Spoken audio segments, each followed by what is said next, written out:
Hello, very good evening to you. Welcome to ITV News and to Wednesday night's calendar. It's Budget Day. We'll be getting reaction from around the region and Westminster as Labour delivered its first budget in power for 14 years. The only way to drive economic growth is to invest, invest, invest.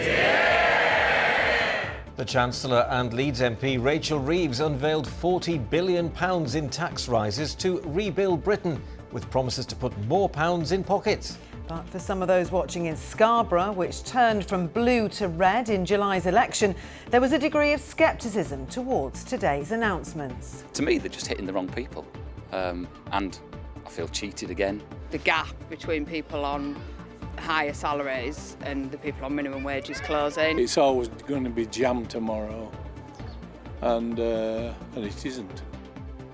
Also on calendar this evening, Future Life Changes calls for more volunteers in South Yorkshire to help raise guide dog puppies. Trick or treat, the safety do's and don'ts for those heading out this Halloween. And yes, of course, safety is paramount this Halloween, but we also need some spooky weather, don't we, to go alongside the trick-or-treaters. Your full forecast a little later on.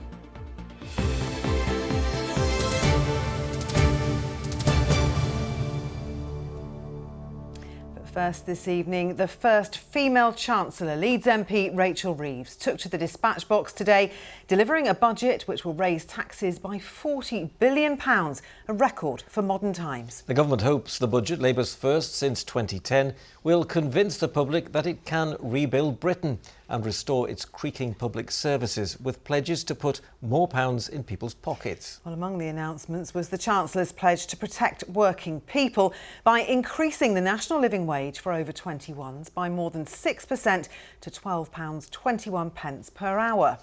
Businesses in our region will see employers' national insurance go up from 13.8% to 15%, although there will be some exemptions. There are some big rises in public sector spending, £6.7 billion for education and £1 billion for SEND provision.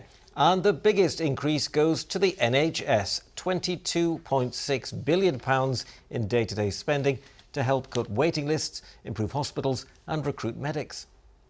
But what does all of that really mean to people and businesses in our region?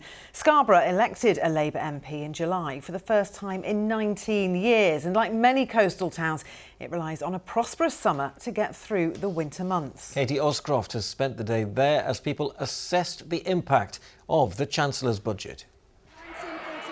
Rachel Reeves got to her feet and promised better times ahead. More pounds in people's pockets. An NHS that is there when you need it. An economy that is growing, creating wealth and opportunity for all. But as she spoke, and miles from Westminster, there were doubts about that wealth and opportunity. The ebb and flow of the fortunes of a coastal town like Scarborough mean that hard times can be more keenly felt. It's a different world up here. Incomes are very low. Costs are a lot of people struggling. Janet's daughter Emma works in the NHS. Everyone's like pushing themselves every single day, staying late, like hours late every day often. And that's unpaid as well. Healthcare's a major problem. Mary agrees and says for the tide to turn here, investment, not cuts, are needed. All seasonal places have a hard time. During the winter, they're quite sad places. There's a lot of poverty in those places. On drier land at the Flower of May Caravan Park, they are dancing to a similar tune. Working families here say times are hard. It's Sonny and Laura's first wedding anniversary and the first time they've been able to afford to go out since they got married. We work really hard, we do. And we don't get a lot much of hours. Free money at the end of it for us at to the use. end, we're finding at the end of the month, it's just we're struggling to buy a bottle of milk. Yeah. It's like it is really difficult. It's bad that when you're our age in our 30s and you have to ask your parents to lend you just 20 quid towards the end of the month. And here at the North Yorkshire Water Park, like elsewhere in Scarborough, business is seasonal. They rely on a good summer and on schools having the resources to bring their pupils. The increase in inflation has been difficult because we need to keep our prices low for customers and try and absorb the additional costs put on us. We need the public to have a little money in their back pocket to ensure they can enjoy family days out. Steve and his family enjoyed this so much they bought an annual pass. But after today's news, they might not get another one. Will we renew it? Well, we'll see. Probably not. So I think my pension's gone up 1.7%, but everything else is way above that. The gap between people on higher salaries and the people on minimum wage is closing, so before you know it, there's not going to be much of a difference. Well, all I can say is she said, watch my lips, and we did, and she lied. We knew that was coming, didn't we, really? The bosses of this water park have been analysing what the budget means to them. Their customers will also discover in the coming months whether they can afford to take a leap of faith and spend more. Well, Katie joins us live from Scarborough now, and many voices and many experiences there in your report, Katie, and people have had some time now to take in the detail. How are they feeling this evening? Well, Lisa, first of all, when darkness falls on an outdoor business, no customers here at the moment, but I am joined by Gareth Davis, the General Manager of this park, and Lynn Jackson, you represent hospitality businesses. Gareth, first of all, we just heard a customer of yours saying, I don't know whether I can afford to renew my annual pass to come here now. That's not good for you, is it? No, obviously that's concerning, but understandable as well on today's budget. We recognise that, and we'll be working hard and looking at what's been released today to make sure that we don't pass on too much cost to our customers and try and keep value for money for people visiting the park. And those costs are now going to include the minimum wage going up and that increase in national insurance with a high turnover of seasonal staff. That's going to affect you too, isn't it? Yes, of course. Again, we'll have to have a good look at that, and it is something that we need to really get our head into. On a nutshell, in first instances, you know, we recognise that people would like to still have the confidence to come and spend at our attractions and at our water park, but again, it could be a bit of time for that to settle down. And Lynn, you want customers to be able to come to your businesses, and you can't really afford to put prices up, can you? No, we can't. However, I can't see how we're going to escape it in the coming year. I really can't.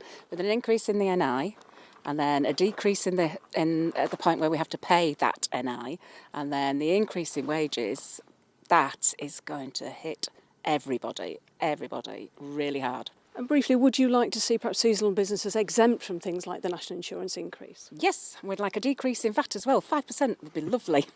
Well, thank you both. And obviously the key to your message is that you're hoping that customers still have the confidence to go out and spend money and come to places like this. Katie Oscroft live in Scarborough, thank you. Well, what else does the budget mean for our part of the world? Long-awaited big changes on our railways could finally be coming. Well, John Hill is with us. So, John, what's happening? We have heard it before, haven't they? They will come. Just a few times. Tomorrow, yes. Today, the Chancellor says, yes, the Trans-Pennine route will be upgraded, will be electrified from York to Leeds to Huddersfield to Manchester. Here's a bit of a context. Today, have a guess how many northern trains were cancelled? It's a figure between 0 and 155. 155? It was 155. So you can, you know, passengers are utterly fed up. Now, whether electrification would end all that, who knows? But today, the upgraders' plans have been on hold. She says, no, it'll go ahead. It'll cost £11 billion. So relief is at hand for those who've been campaigning for this. There were reports in the run-up to the budget that there might be potentially cutbacks to the scheme to improve journeys between York and Manchester, and what that will deliver is an extra stopping train for people in communities like Ravensthorpe, for example, to give them an extra train into Leeds and into Manchester. But what it will also do is give an extra fast train every hour, which, as we wait for a new line across the Pennines, will give people better connectivity from here in Yorkshire across to the northwest of England. And John, there was some significant news, wasn't there, that emerged today, which could benefit our miners? Yes, former miners, in fact, in 112,000 former miners, many, of course, in our region, in South Yorkshire and West Yorkshire in particular. They've been fighting for years what they say is an historic injustice about the level of pension they're getting. Well, today the Chancellor said their pension will be increased by 32%, a third effectively, and that will mean an average increase per week payment to these miners of £29. They've been campaigning for years for what they say is a fair deal. So tonight, they're pretty happy. I'm extremely pleased. It's the culmination of a lot of hard work, and we will be able to increase miners' pensions and widows' pensions by 32%. I'm hoping that it will be enough to lift many miners and especially widows out of any financial difficulties that they now have, some of them possibly in poverty. It's quite technical, the changes, but clearly for the former miners, really good news. Again, it's going to cost money, it's going to cost the taxpayer money. But I reckon tonight, if you're a mate with a former miner and you're out in the pub or the club, perhaps you should say, tonight's the night. You need to put your hand in your pocket and buy me a pint, which, by the way, the Chancellor said today, draft ale, the tax on that will go down by a penny. Though, whether the landlord or landlady will pass that saving on to you, the drinker, we know not. Very good point. Thank you very much indeed, John Hilder. Thank you. Now then, one other important announcement today. Oh, I'm very sorry. Budget days are always a bit chaotic, as you can probably tell just there. But Charanpreet Kaur, who's our political correspondent, has been able to draw breath. She is in Westminster now for us to give her overview of the day's events. That's right, Lisa. A really busy day here. It's felt like the whole of Westminster was watching the Chancellor's every word earlier today and has spent the hours since she spoke combing through the small print, trying to work out the winners and the losers. You've heard some of the details of the budget, but I want to draw your attention today again to two headline figures from today. First of all, £40 billion. That's how much taxes are increasing in this budget overall. But on the flip side, £22 billion. That's the increase in the day-to-day spending that the NHS will get. Well, Rishi Sunak, the MP for Richmond and Northallerton, and for now, leader of the Conservatives, gave his swan song today. This was his criticism of that budget. National insurance, up. Capital gains tax, up. Inheritance tax, up. Energy taxes, up. Business rates, up. First-time buyer stamp duty, up. Pensions tax, up. They have fiddled the figures. Well, I'm joined now by Alison Hume, the Labour MP for Scarborough and Whitby. Alison, we heard earlier in today's programme that some of your constituents in Scarborough are struggling. This budget won't make them feel better off, will it? This was a big, bold budget by our first female Chancellor, and I was really proud as the first female MP for Scarborough and Whitby to hear her deliver it. And I absolutely know that for people in Scarborough and Whitby, this is good news. Big figures are being thrown around, but let's look at what we've actually said we'll do. You know, a rise in the national living wage from next April, £12.21 for 18 to 20-year-olds. That's going to be £10 an hour. That will make a big difference. We've got a massive announcement around carers allowance. Carers can earn up to £10,000 a year. That's an extra £45 a week. Still claiming that's going to make a difference to thousands of carers in Scarborough and Whitby. But those figures are big because they're real. £40 billion of tax rises. Those will filter through to ordinary people. This was a big, bold budget, and Rachel made no apologies. This is a reset moment. We inherited a really difficult fiscal situation. We are rebuilding the foundations of this country so that we can deliver growth. And it will filter through to people. On that point of growth, Alison, the Office for Budget Responsibility isn't so sure that growth will come as a result of this budget. Your constituents went from Conservative to Labour at the last election. If that growth doesn't happen, will they go back? They voted for change, and I'm honoured to represent them, and the government will deliver change for ordinary working families. We will be able to deliver better public services. People want to be able to go to their doctors. That's what we will deliver. OK, Alison Hume for Scarborough and Whitby, thank you very much. Well, today's budget has already made the history books as the first ever to be delivered by a female Chancellor. Whether history will look kindly upon the decisions she has made today will remain to be seen. OK, Charanpreet Kaur live in Westminster on a busy day. Thank you. There's a little bit of history today. Yes, certainly. Now then, still to come on Wednesday's calendar before 6:30. A royal visitor in North Yorkshire gets a taste of life on the farm. And we're nearly at the end of October. How did that happen? It'll be Christmas before you know it, but of course we've got to get through Halloween first. All the detail, weather-wise, a little later on. Well, some more of the day's news now, and an 80-year-old man who died after being hit by a jeep when he was crossing a road in Rotherham has been named. Rob Foxton was struck by the vehicle at the Netherfield Lane junction on Barbers Avenue earlier this month. He was taken to hospital where he later died from his injuries. South Yorkshire Police are asking for anyone who witnessed the collision to come forward. A man's been jailed for life for the murder of a woman in Leeds earlier this year. George Chalman pleaded guilty to strangling 48-year-old Ruth Baker at his house in Beeston in March. He'll serve a minimum of 17 years. Today, Ruth's family urged those who find themselves in an unsafe relationship to find the strength to seek help. Dame Judi Dench has become a patron of a fund set up by York University, supporting research into a condition she has which causes vision loss. The York-born actor has taken up the role with the age-related Macular Degeneration Fund established in partnership with Hull York Medical School. Dame Judi said she was delighted to be part of its work to improve early diagnosis and treatment. Now, a charity which trains guide dogs in Sheffield says it's in desperate need of more volunteers to raise or foster puppies. A lack of people coming forward means those who really need them are facing a waiting list of more than a year. Well, Guide Dog says it would like to train more to reduce waiting times, but without the support of the public, it's simply not possible. Matt Price reports.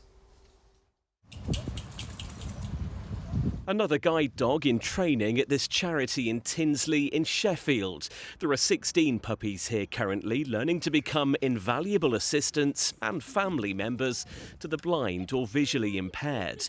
But 25 people are currently on the waiting list. Someone who's about to join it is Natalie, whose 11-year-old Labrador Retriever Cross is entering retirement. It's very heart-wrenching because we get extremely attached to our dogs.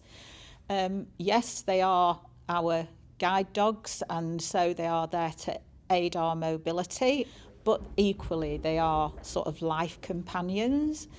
So it's very hard when they come to retire. The waiting list is on average 16 months, a wait that could be vastly reduced if more volunteers step forward to raise or foster a puppy, but they're in short supply. It's a massive challenge.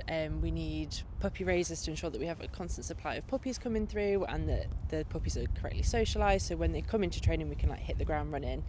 And we need fosterers for our training dogs as well. So our fosterers look after the dogs in the evenings and weekends when they come into the training school during the day. It's something puppy raiser Louise has been doing for nearly 3 years now. It's really, really, really good. You get the fun of a puppy. You get to see them develop from being 8 weeks old to just over a year. So you see the whole personalities change, and then you just know you're part of that fundamental start of their journey, really.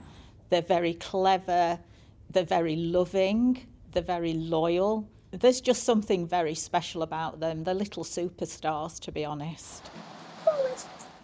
The centre would like to increase its capacity so it can reduce its waiting times, but without more volunteers, those who need guide dogs face a long wait for that special someone who can make a life-changing difference. Matt Price, ITV News. Yes, amazing creatures, and they look like they're enjoying the work as well. Yeah, they do. They look gorgeous. Which is great. Now then, you're not going to be here tomorrow. It's Halloween. No connection. But what will you be doing instead? What are you saying? Well, I may be out trick-or-treating around this time tomorrow night with my children. In fact, I've got to do a last-minute dash for a costume when I leave here this evening. Rather you than me. Well, trick-or-treating is a tradition many people believe was imported from America, but actually has its roots in ancient Celtic times. It's a great opportunity for the young ones to get dressed up and have some fun. Yes, it is. But every year there are concerns about the safety of children who are taking part, and of course occasional reports of antisocial behaviour. Well, Kevin Ashford's been looking at how trick-or-treating can be enjoyable for everyone. For the Thursfield family in Leeds, Halloween is an exciting time. Me, my 3 daughters and my wife will be going round to my mum's estate over in Ollerton by Water, and we'll be meeting some friends there to go trick-or-treating. We don't have any concerns specifically around children visiting houses, just because we're not that overly protective of the children. We want them to go out and play and have fun, and of course we'll be there with them. In black, like a silhouette? Great. And for these youngsters at a Halloween-themed art class, there's no doubting what's most popular at this time of year. I like how everyone can go trick-or-treating and everyone has like a really fun night. Even if you don't go trick-or-treating, you know that like people could be knocking on your door saying Happy Halloween, Happy Halloween. It just makes you feel like happy inside. I like going trick-or-treating and like seeing how people have decorated their houses. Like how some people might have like holograms of like ghosts flying around, or some people might just have pumpkins. I love trick-or-treating because I get so many sweets, because normally I come home with like 2 bags. Many homeowners decorate their houses to show they're receptive to trick-or-treaters, where youngsters go from door to door asking for gifts. It's a tradition that has its origins in 16th century Ireland and Scotland. Kids may love it, but it's not always a worry-free time for parents. Sophie Gordon, who's running the art class, has children of her own. I feel that we live in quite a safe community, and the streets that we live on tend to be filled with people that we know on Halloween, so they tend to bump into lots of people, including myself. So if my daughter's going out, we'll usually keep on crossing paths. It is a worry, but I think it's a worry all the time rather than specifically on Halloween. Ollie Zockland is a parenting expert who founded an app to give advice to mothers from pregnancy onwards. She says deciding when to let children go trick-or-treating by themselves is a hot topic in the app's discussion groups. Especially for parents of kind of 11, 12-year-olds who are really at that age where they're wanting to get that independence. Experts do recommend that you should go trick-or-treating with your child if they are under 12. So yeah, I'd recommend definitely going with them until they're at least 12, but you know your child best. If you don't feel comfortable with them going, even at 12, 13, then go with them and make it, like a family evening out. Other advice for trick-or-treaters from the police includes not knocking on doors where there's a no trick-or-treat sign, making sure you don't frighten the elderly or vulnerable, and not to throw eggs or flour. As excitement builds for the big night of trick-or-treating, the message is have fun, but make sure it's a safe one. Kevin Ashford, ITV News. So no throwing eggs or flour tomorrow night. No, I won't, I promise. And always remember your pleases and thank yous. Always remember those. Anyway, the Princess Royal has been to a North Yorkshire farm today to hand over a prestigious award for sustainable development. Staff welcomed Her Royal Highness at bedmakers Harrison Spinks farm at Bolton Percy. And while she was there, she learnt about sustainable farming practices, including their award-winning Wensleydale sheep and their pioneering use of hemp and flax in mattress fillings. Oh, it was incredible to be able to meet her. She really, really knows her stuff about farming. We got to show her our champion sheep that we've got here on the farm. We're so proud. It was a great day for everybody. Everybody's proud of what they make, handmade mattresses, lots of natural materials. Coming to the farm where we grow them, it's been great for Royal Highness to see that. And she was, I think she was impressed. She was so knowledgeable about the subject. It was such a privilege. Nice scarf she had on too. It does, yes. Didn't need one today, it was still on the mild side. She had some quite big mittens on as well. Yes! Swiftly moving on. Do you remember a couple of weeks ago I talked about that I've been part of the judging panel for the Weather Photographer of the Year, the Royal Meteorological Society. So today was when we announced all the winners. So I can show you some of the winners. So the winner for not just the Climate Award, but also for the public vote, your vote, was this one called Rowing by Jess and Turley. It's amazing, really, particularly poignant today with all the flooding in Spain that they've got in Valencia, where they've had basically a year's worth of rain in just 8 hours. This is basically what you could see is the past, what was there, the future, and also the present, the kayaker going towards the people that are stuck in the floods there. So yeah, a stark reminder of what's to come in terms of climate change on slightly more joyful notes. The judges view the vote. The number one vote was this, Sprites Dancing in the Night. I don't know if you've ever heard of these. It's a phenomenon basically which happens above a thunderstorm in the upper atmosphere, the mesosphere, and it's basically electrical charge that happens in milliseconds. To actually see it and then take a photograph is something quite incredible. So that had to be the number one winner. But coming up in runners-up place is Andy Gray of Derbyshire for this beautiful, beautiful shot of hoarfrost heaven in the Derwent Valley. And if you want to see all of the winners and also the finalists, armets.org. Back to the here and now, because it is, of course, Halloween. High pressure in charge, of course, the low pressure over Spain, and we have the jet stream just north of us, keeping us relatively settled, certainly over the next few days. So what does that mean for Halloween? Well, tomorrow evening, it will not be cold, not frosty, mainly cloudy, mostly dry. And if you want any spookiness, you need to get over the hills where it'll be a little bit damp with some low cloud. But what's happening in between either side? Here's your forecast. Good visibility on the horizon. TUI sponsors ITV Yorkshire Weather.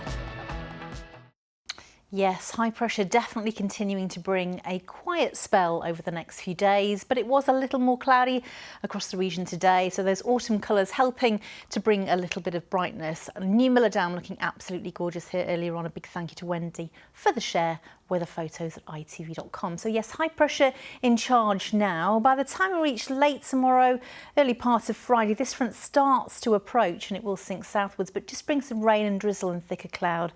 And then you can see high pressure re-establishes through the weekend and stays with us for much of next week. So a very quiet spell is upon us. Overnight tonight, cloud will come and go. There will be one or two clearer breaks the further east you are. Over higher ground, certainly the Dales, the Pennines, the Peaks, we've got thicker cloud, low cloud, maybe even a little bit of moisture right over the tops of the hills. And very similar to last night, rural lows of 7 or 8 Celsius and in double figures certainly in towns and cities by the time we reach dawn. A lovely North Sea stroll. A big thank you to Beverly for this shot. 7:05 and 4:33.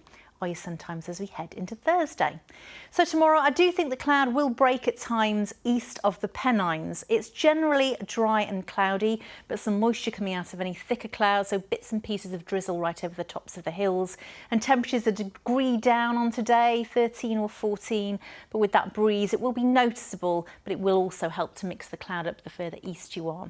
As we head through into Friday, it's not really until the second half of the day that this front approaches, bringing again rain and drizzle. Ahead of that, mostly cloudy with a little bit of brightness. TUI sponsors ITV Yorkshire Weather. There you go, and I'm still after dogs in Halloween costumes or yarn bombers looking Halloween-y for tomorrow's programme. Yes, we like the dogs in costumes, definitely. Yeah. Oh, well, have a nice time tomorrow night, won't you? Well, I'll just go and get my broomstick. You said it, not me. That's it. We'll see you again tomorrow night at 6. Have a good evening. Good night. Bye-bye. Bye.